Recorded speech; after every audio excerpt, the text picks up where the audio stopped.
While I'm exploring the unknown no man's land, women start to cross in their 40s and 50s. I want to listen to their stories.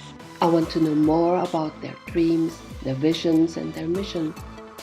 I want to know how life changes when the nests are empty, when there is space to expand and grow into a new purpose, when the call of their soul gets too loud to ignore. I will meet women from all over the world and ask them about how's midlife in their culture. So let's give them a voice and listen to their stories. I wish you a warm welcome on Crossing No Man's Land, a guide for women in their 40s and 50s to find value and purpose in their new chapter of life. Today, my guest is Rhaya Jordan. She is Australian but has been in London for over 25 years. To me, she is the expert when it comes to food and nutrition, especially when it comes to diabetes support. Thank you for being here, Rhaya. Oh, thank you for having me. Lovely to see you, Mia. Now, first of all, I'm really curious about you and your work. I just heard you talking about why putting on weight again happens so regularly. For women in menopause, this seems an important topic, so could you tell me more about it?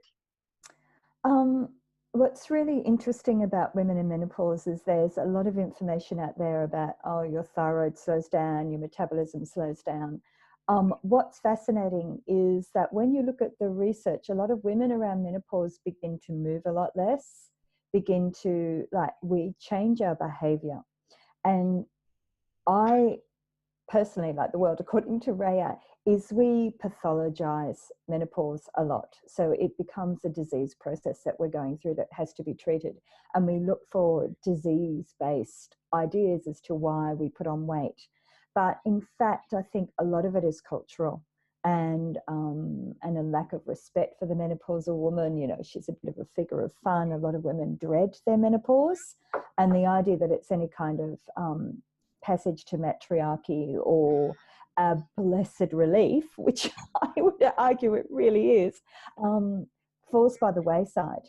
So this idea that we comfort ourselves with chocolate, we watch more television, we feel more depressed.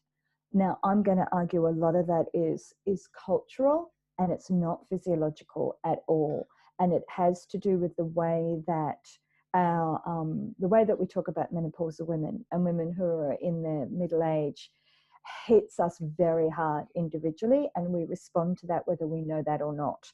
And our behaviors change in ways that put weight on, thicken our waist, increase our stress levels, and that has a big impact. Your thyroid may well be fine, actually. And I know a lot of nutritionists won't say that. They'll say, oh, you know, you're out of balance and you have to do a lot of endocrine work. I kind of think we need to do a lot of inner work first, and then you may find that your body is healthier than you think it is, and that the culture is the thing that's a little bit sick around this topic. Yeah, yeah. As I'm exploring the no man's land of women between their 40s and 50s, I wanted to ask you how women are treated in your culture when they come to the age of menopause. So I think one of the reasons, and I really apologize in advance to Australia, one of the reasons I'm not in Australia is I can't bear this idea that you're young and pretty or invisible. They seem to be the two modes for women in Australia. And I think that that is far less true in Europe and certainly in London.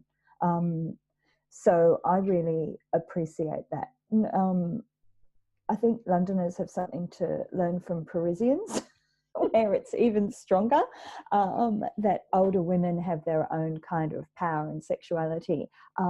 But certainly in Oz, it's really hard. You can buy, you know, little cut-off T-shirts that show your midriff, or you can buy kaftans, you know, and that's where that's where you're left as an older woman, as a sort of spent force. And Uh, yeah, that's no good at all. It's yeah. one of the reasons why I love what you're doing, because I think we need to shake this up a little bit more. Yeah. So there is a book, I think I will put it below. A woman wrote about, I think it's an American woman, and she lives in Paris. and she wrote about how it is to turn from mademoiselle to madame. And Mm-hmm. somehow I like the madam aspect. Yes. So maybe this could be fun. Mm, that's right. That's right. And there's an Australian, a British journalist who's written about food for many, many years. She became quite famous in the natural health world, called Leslie Kenton, and she wrote a book about the menopause called Passage to Power. And it's an old book now, but a lot of the ideas in it are really still very relevant. I'm sure that Leslie Kenton is disappointed to know that I don't think we've moved on very much from that. But it is it should be a time that really frees us up from family responsibilities, certainly from the fear of getting pregnant. One of the things I told my client I was going to talk about her today to you. We were talking about the menopause yesterday in my clinic, and she said, what I hadn't expected is handing the baton of worry about pregnancy. It's gone from me now to my daughter. And I'm now worrying about my daughter now. She said, so this sort of background conversation about fertility hasn't gone because she's menopausal. She's just swapped generations, you know. That's true. So I want to ask you a last question. Are Mm. there some hidden remedies or spiritual rituals that are shared between the women in your Um, culture? so I think my work is a lot more physiological than it is spiritual these days. I'm more a sort of little common garden variety materialist, Mia. um, but we were talking a little bit earlier before we started recording about Indigenous wisdom, and I was in far north Queensland, and certainly it's really inappropriate for white Australians to talk about Indigenous spirituality. But what I will say is that a lot of the communities of Indigenous Australians that are in real crisis up north because of appalling behaviour on the part of the Australian government over decades. And it's older women that are taking the lead in this, that have a position of authority in their communities that just is absent for white women. And so very often the aunties or the elders are banding together, and they're pulling the children, their grandchildren, their great grandchildren out of addiction. They're forming dry communities to deal with alcoholism. They're reinstating a lot of the old ways. And for me, working in diabetes, one of the most fascinating things that's happened is that there was a dietitian who took a mob of people out into the bush to live on bush tucker, and it completely reversed their diabetes within a few weeks. Wow. So in Australia, there's because it's the grandmothers who remember a lot of things that have been dismantled for the younger generations.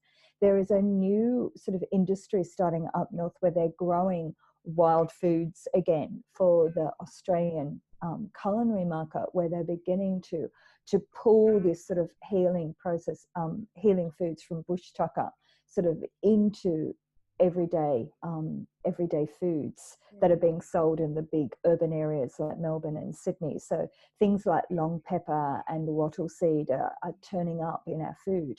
And that's really heartening to see, because there is an enormous amount of very medicinally active plants in Australia. We have a really sort of aromatic, potentially poisonous kind of flora over there. Lots of essential oils, lots of eucalyptus oil, lots of antiseptics and things like that. So that is beginning to become more mainstream.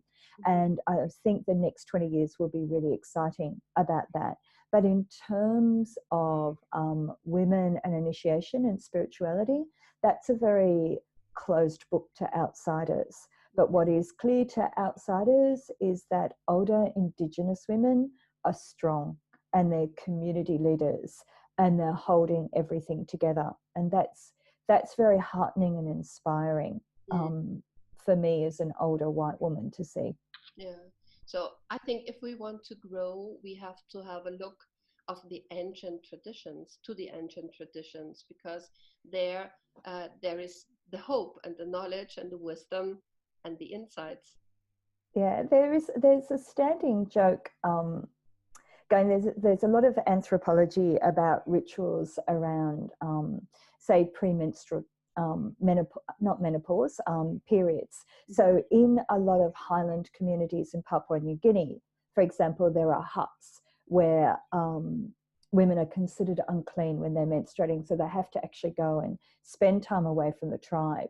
And there's an interesting feminist interpretation that, you know, that women are going, yeah, sure, bye, I'll see you later, and getting some quiet time to themselves. Go, yeah, you can call me unclean. I'm going to just, you know, be able to step out and have some quiet time to myself for a week without having to do, you know, all of the work and everything like that. That there is maybe a female complicity in this that is really delightful. And now that I have, you know, children in their 20s, I can really empathize with, oh my God, to have a week away.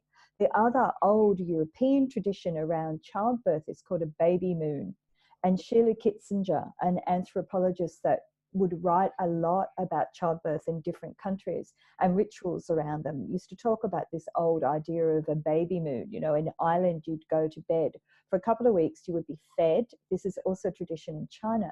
You would be fed, you'd be waited on, you just hang out in bed with your baby and recover from childbirth and establish breastfeeding. And I imagine that around about menopause, there are lots of traditions, lots, because it is a huge transition. And we seem to, I don't know enough about this, Mia, we seem to have lost them. But there's such a tradition of women withdrawing and having a moment to themselves to consider the transition, that I would just have an educated guess that there must be a withdrawal as you come into, you know, whatever we're going to call this. I mean, one of the things that I love about what you're doing is you're saying we need a new word for this, because matriarchs are around for 2 or 3 decades now, you know, before they become crones. And we're not burnt out when we're 50, where we've still got a lot of energy, a lot of interest. And I'm fascinated about how I can lift my head and start thinking about my own career again, start thinking about what I want to do with my time and my energy, and what directions I want to go in. And that's been, I mean, I have to say I love it. But I've been very, very lucky because I've worked in nutrition. I didn't go into menopause exhausted. And I think if I was going to, what I can contribute as a naturopath to your community is that one of the most important things to know about menopause is that as your ovaries shut down and they produce less estrogen, that process is taken up by your adrenal glands. And your adrenal glands don't make anything like the amount of estrogen that your ovaries did, but they make some. And so women go into menopause depleted and get an enormous amount of symptoms, you know, the flushes, the anxiety, the sleeplessness. And what, as a naturopath, that has for me is, instead of it being a hormonal imbalance, it's exhaustion. So if you are depleted and exhausted, it's not that there's something profoundly wrong with you, it's that you need to nurture yourself.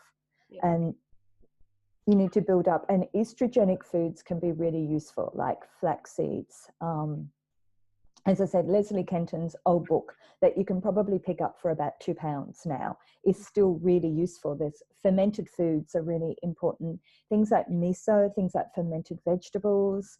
You need to nurture yourself. You need to eat good fats. You need to pull some structure into your eating patterns. So if your eating patterns become chaotic because you've been so busy looking after other people that you snack in between meals, you need to scoop that back into meals, because the kind of food that you will make in a meal for yourself is probably going to be much better quality than the kind of snacks that you grab on the run, which are going to spike your blood sugar, and that creates a bit of hormonal chaos for you. So it's the absence of nurturing ourselves hits us hard in menopause. And you don't need medication for that. You need to start nurturing yourself. Sorry, Mia, what were you going to say? No. So thank you so much. It was such an incredible, like 15 hours. I don't know. I could like 1 more hour with you. I will be very happy to see you very soon, because we will see us in London. Yes. Yes. So meanwhile, have a good day and let's explore the no man's land. Yes, Mia, thank you so much. Lovely to see you, and hello to everybody joining No Man's Land. Bye Take bye. care. Bye bye.